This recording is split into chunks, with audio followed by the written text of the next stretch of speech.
Hey everybody, welcome to Phillips Lytle's CRE Legal Minute. I'm Joe Heins. Today we're going to finish up talking about due diligence under a purchase and sale agreement. We've already talked about physical due diligence, we've talked about title review, and we've talked about environmental due diligence.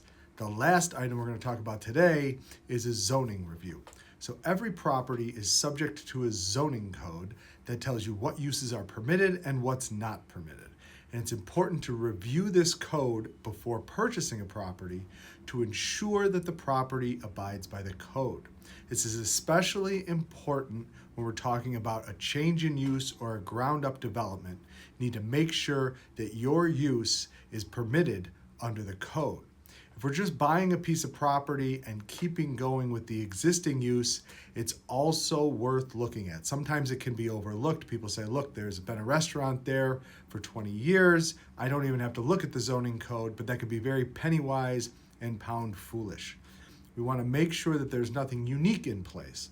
There may be a variance or a special use permit with conditions on it that a new owner needs to be aware of. So it's important to do that review during the due diligence process before you're locked into a deal. So next time, we're going to wrap up the PSA portion of the CRE Legal Minute. We're going to talk about the closing process, and then we'll move on. So we'll see you next time.